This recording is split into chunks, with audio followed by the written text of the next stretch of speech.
우리가 잘 알고 있는 시니요 동화 작가가 있죠. 정채봉 선생입니다. 이 정채봉 선생은 어려서 어머니를 여의습니다. 그래서 어리광 한번 부리지를 못한 사람입니다. 그 상실감을 늘 가슴에 품고 살았습니다. 나중에 시인이 되어서 이 정채봉 선생이 시를 지었는데 그 제목이 엄마가 휴가를 나온다면 이라는 제목입니다. 그 시는 이러합니다. 하늘나라에 가 계시는 엄마가 하루 휴가를 얻어 오신다면 아니 단 5분, 그래 5분만 온데도 나는 원이 없겠다. 얼른 엄마 품속에 들어가 숨겨놓은 세상사 중 딱 한 가지 억울했던 그 일을 일러 바치고 엉엉 울겠다. 여러분, 고아의 가장 큰 서러움이 무엇이겠습니까? 그 누구에게도 자신의 처지를 호소할 길이 없습니다. 그래서 정채봉 선생은 엄마가 하루 휴가를 얻어 오신다면 아니 단 5분만 온데도 나는 원이 없겠다. 얼른 엄마 품속에 들어가 숨겨놓은 세상사 중 딱 한 가지 억울했던 그 일을 일러 바치고 엉엉 울겠다. 오늘 우리에게 주신 말씀에서 우리 예수 그리스도께서 말씀하십니다. 내가 너희를 고아와 같이 버려두지 아니하고 너희에게로 오리라. 우리 예수 그리스도께서는 우리를 고아와 같이 버려두지 않고 오리라고 약속하십니다. 그 약속의 성취로 성령을 보내셨습니다. 여러분, 왜 예수 그리스도께서 우리에게 성령을 보내셨습니까? 주님이 하늘로 성천하시면 주님을 따르던 제자들이 고아의 상태가 되기 때문입니다. 그래서 제자들을 고아로 내버려 두지 않기 위해서 성령을 보내시겠다고 하십니다. 이 말을 구성하고 있는 한자 고라고 하는 한자는 외롭다는 뜻입니다. 홀로이다라는 뜻이죠.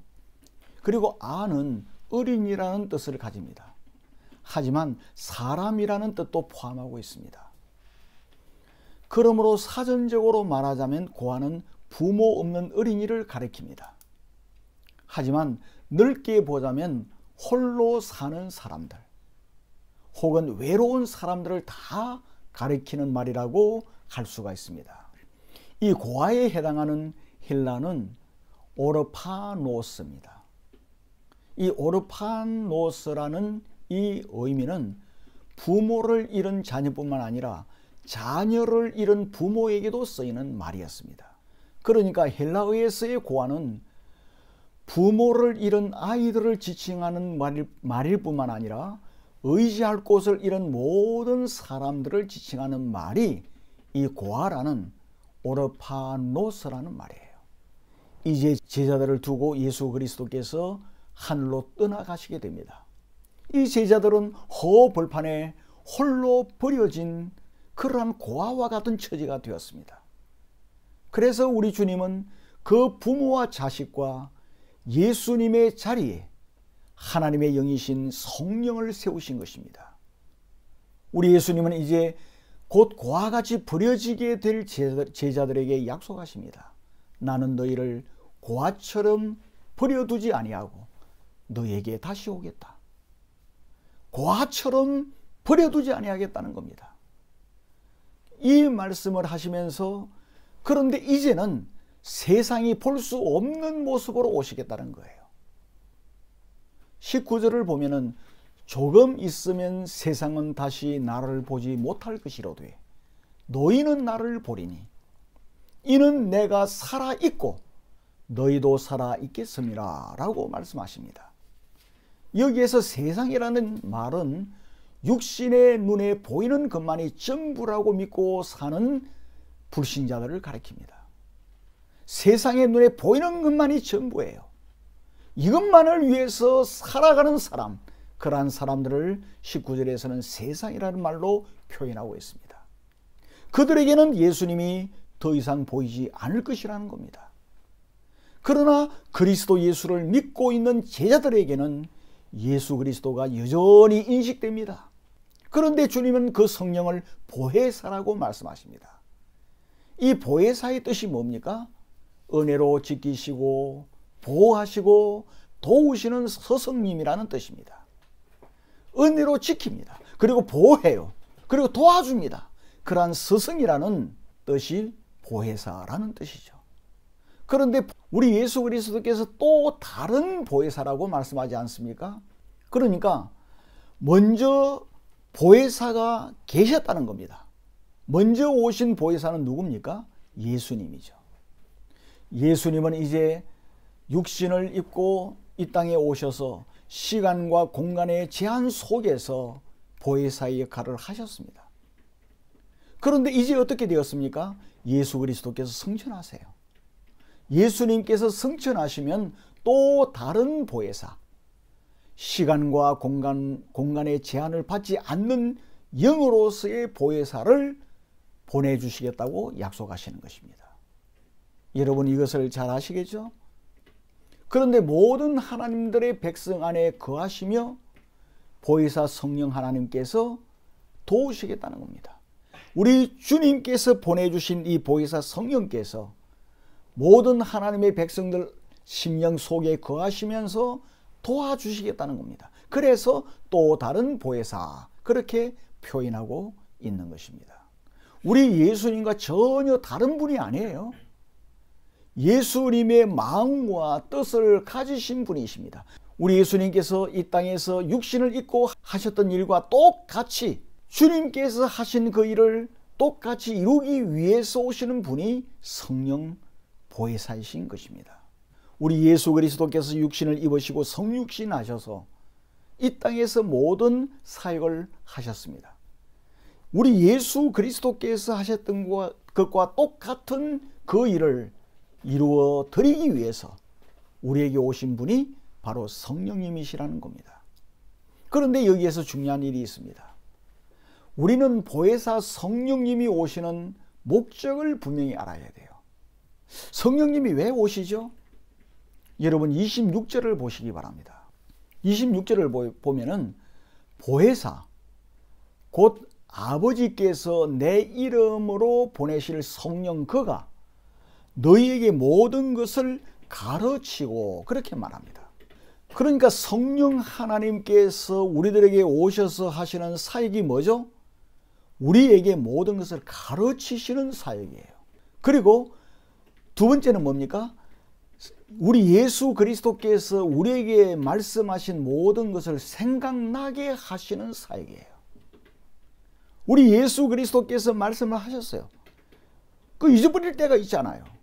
그런데 성령 하나님께서 우리 속에 역사하셔서 우리 예수님께서 하신 그 모든 말씀이 생각이 나도록 하시는 사역입니다. 하나님의 자녀들인 우리에게 모든 것을 가르치셔서 우리 예수 그리스도께서 생전에 하신 모든 말씀의 의미를 깨닫게 해주시기 위해서 우리 성령 하나님께서 오신 것입니다. 우리 예수 그리스도께서 육신으로 오셔서 제자들과 함께 숙식을 같이 하였습니다. 그리고 하늘의 비밀과 구원의 비밀을 가르쳐 주셨지 않습니까?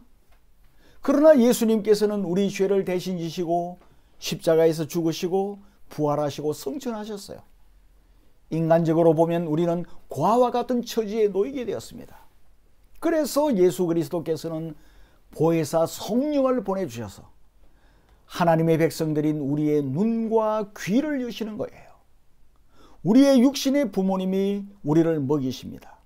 우리를 입히시죠. 그리고 어떤 때는 잘잘못을 분별하도록 양육을 하십니다. 꼭 그와 같은 거예요. 보혜사 성령 하나님께서 우리에게 예수님께서 하신 그 일들, 그리고 예수님께서 친히 가르치신 그 모든 것에 대해서 밝히 깨닫게 하고 알게 하시는 것입니다. 그 결과 우리가 예수 그리스도의 십자가의 비밀을 올바로 깨달아서 알게 되는 거예요. 그러니까 성령 하나님께서 하시는 일은 놀라운 겁니다. 우리가 예수 그리스도의 십자가의 비밀을 깨닫게 되는 거예요. 이처럼 성령 하나님이 우리에게 오신 가장 으뜸되고 가장 중요한 목적은 우리를 진리이신 예수님께로 인도하는 역할을 하시기 위해서 오신 것입니다. 성령님께서는 가시적인 세상의 현상들에 관해서 이야기를 하시고 그러한 것을 제공해 주기 위해서 오신 것이 1차적인 목적이 아니라는 겁니다. 세상 것이 아닌 장래일인 영원한 하나님의 나라에 관한 일을 알려주시기 위해서 오신 거예요. 그것을 요한복음 16장 13절에서 말씀하십니다. 우리에게 장래일을 가르쳐 주시는 거예요. 모든 사람은 지금만 봅니다. 현재만 바라봐요. 지금 나에게 필요한 그것만을 바라보는 겁니다. 그리고 눈에 보이는 이것이 전부인 줄 알아요. 그러나 성령 하나님께서 우리에게 오셔서 그게 아니라 장래 영원한 하나님의 나라에 대해서 우리들에게 알게 해주시기를 원하시는 것입니다. 그리고 성령께서는 그렇게 하시는 거예요. 그러니까 여러분, 우리가 고아처럼 버려진 존재가 아니라는 가장 중요하고 으뜸된 증거가 무엇이죠? 우리가 고아가 아니라는 증거가 뭡니까? 계속해서 하나님의 진리, 예수님이 진리 아닙니까? 예수님에 대해서, 죄에 대해서, 의에 대해서, 심판에 대해서 계속해서 말씀을 듣고 가르침을 받고 있다고 하면은 우리는 하나님의 자녀라는 증거입니다. 고아가 아니라는 증거입니다. 지금 우리는 어떻습니까? 우리는 지금 이 순간에도 말씀의 가르침을 받고 있지 않습니까? 그렇기 때문에 저와 여러분은 고아가 아니라는 겁니다. 하나님의 자녀라는, 지금도 하나님이 우리와 함께 계시고 주님이 함께 계시고 성령이 우리와 함께 계시는, 우리는 하나님의 자녀라는 놀라운 증거라는 겁니다.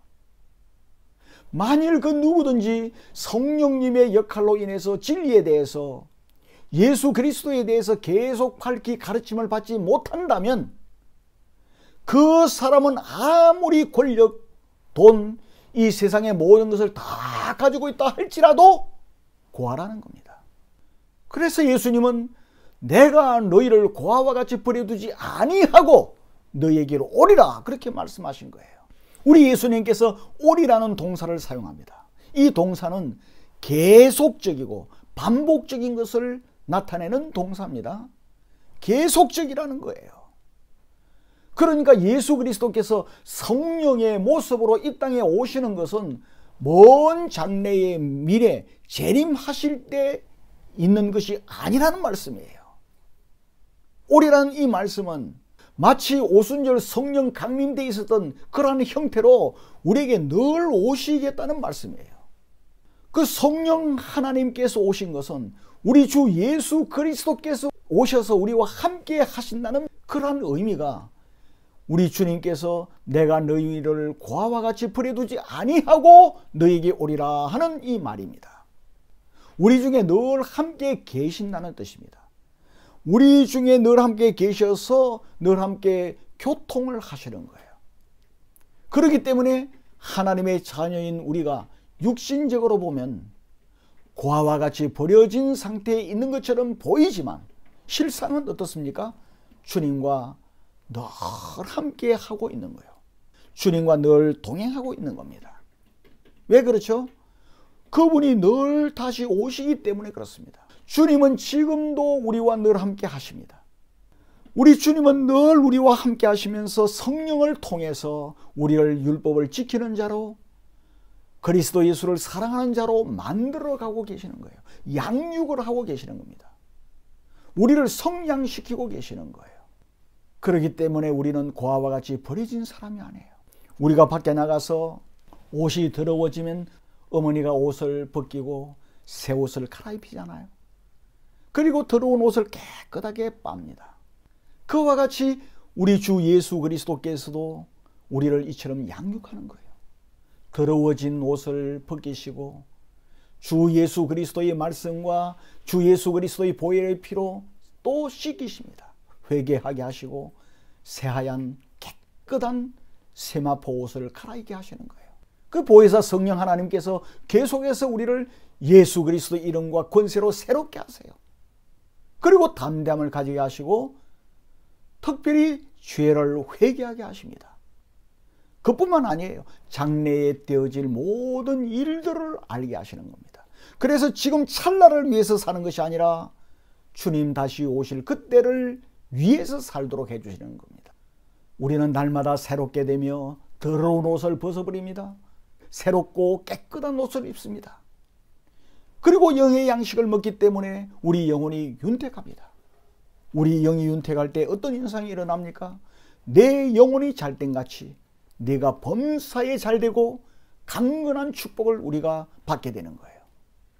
그리하여 성령의 역사로 우리가 이 땅에서도 계명을 지키는 자로, 예수를 사랑하는 자로 성숙되어져 가게 되는 것입니다. 그러나 고아에게는 이러한 일이 일어나지 않습니다. 이 세상에서 아무리 호화로운 모습을 하고 있다 할지라도 예수 진리 알지 못한다면, 그리고 이것을 듣지 못하고 배우지 못한다면 고아와 같이 비참한 상태에 있는 것이라는 사실을 이 본문을 통해서 우리에게 깨우쳐 주시는 거예요. 그럼에도 불구하고 하나님의 자녀가 아닌 사람들은 자기가 고아라는 사실을 몰라요. 더러운 옷을 입고 있다는 사실을 깨닫지를 못하는 겁니다.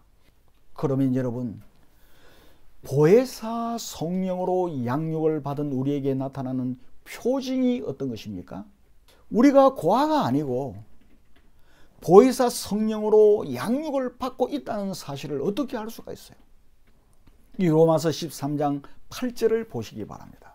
피차 사랑의 빛 외에는 아무에게든지 아무 빛도 지지 말라.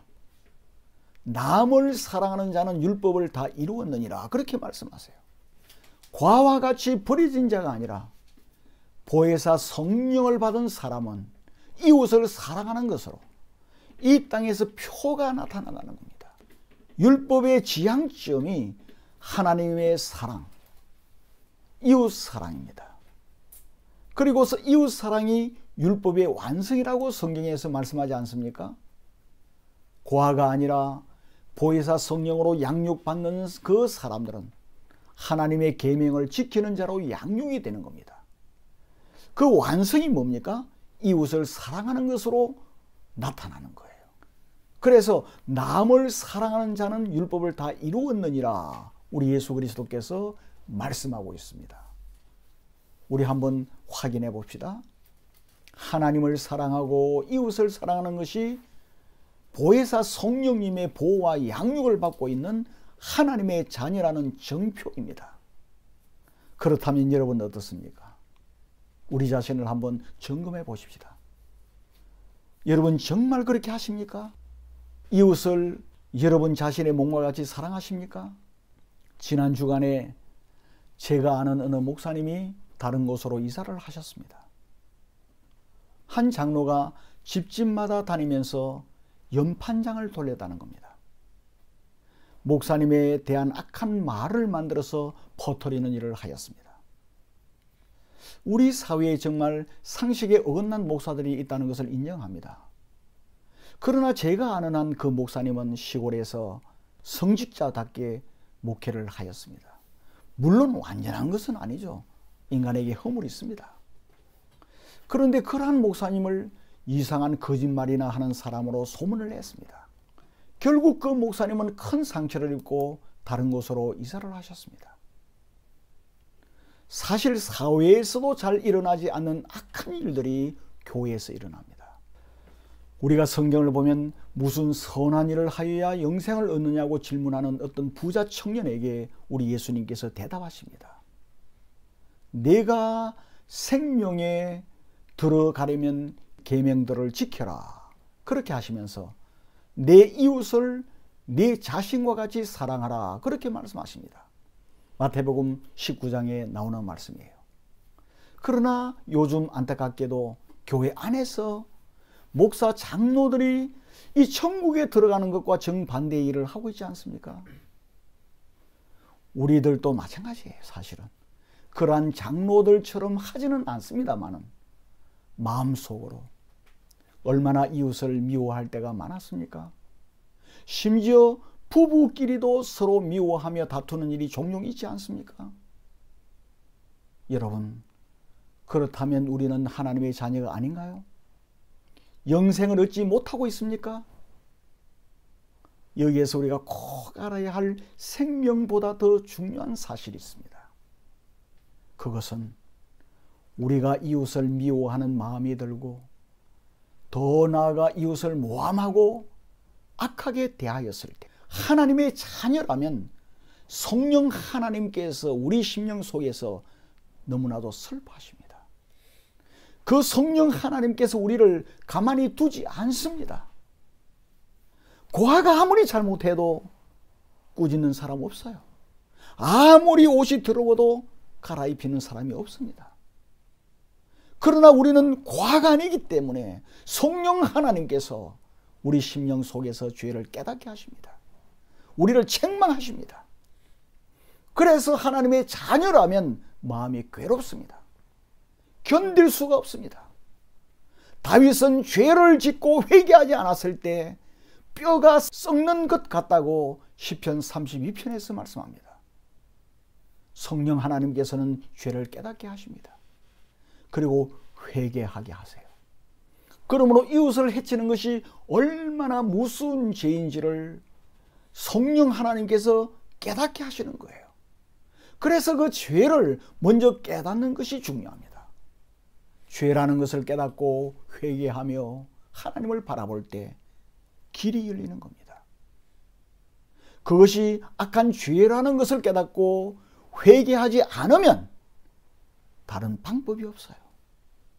아무리 교회 다니고 아무리 목사요 장로요 아무리 새벽기도 열심히 한다 할지라도 회개하지 않으면 방법이 없습니다. 하지만 회개할 때 하늘 문이 열립니다. 로마서 8장 3절로 4절에서 이렇게 말씀하십니다.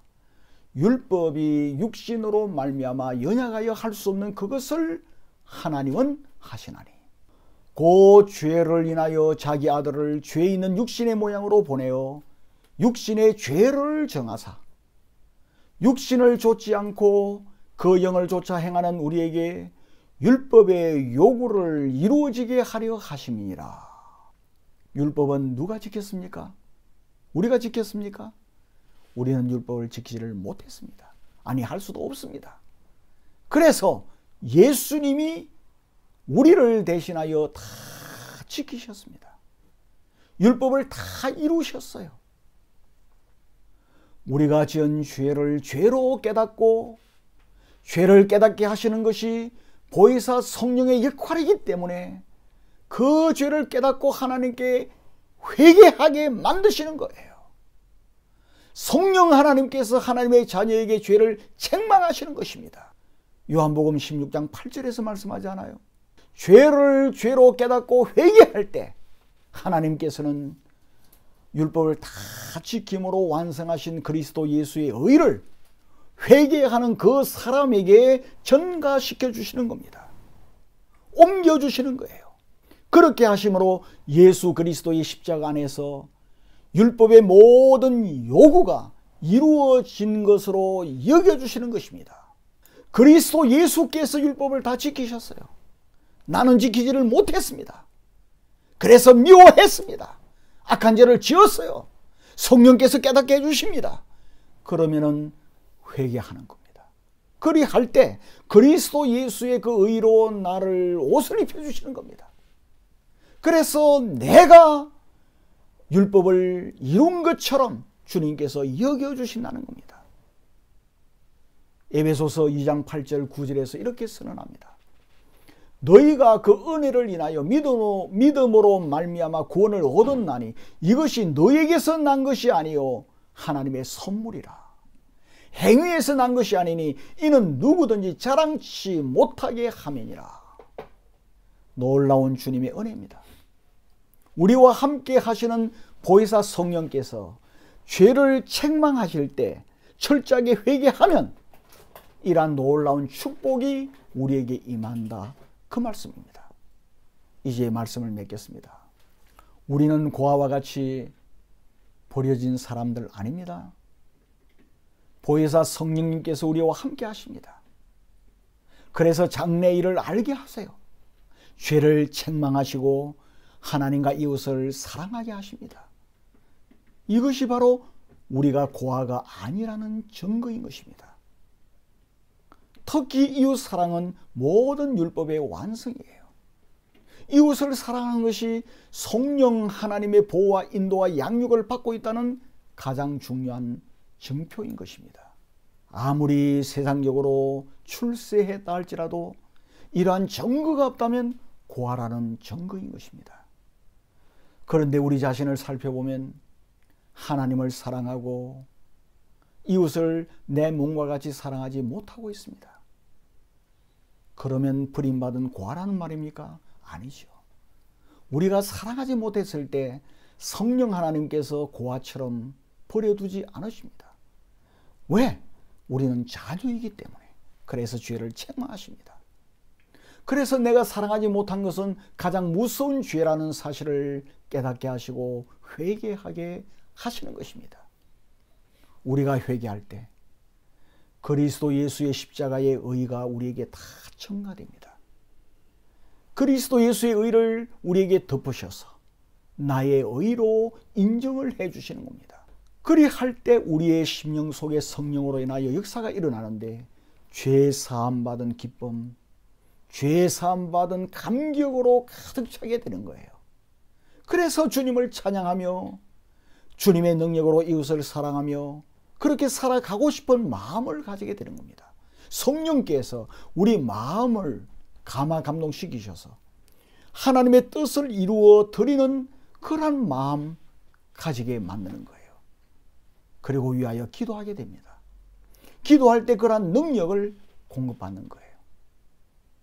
이것이 바로 고아와 같이 버림받지 않았다는 증거라는 사실을 여러분 믿으시기를 바랍니다. 하나님의 자녀의 증거, 가장 큰 축복받은 사람이라는 증거입니다. 추수감사절, 메이플라워 타고 종교 자유를 찾아서 신대륙으로 건너갔습니다. 그 척박한 토양, 그곳에서 인디안의 공격도 받았습니다. 그러한 가운데 교회를 짓고 씨앗을 뿌렸습니다.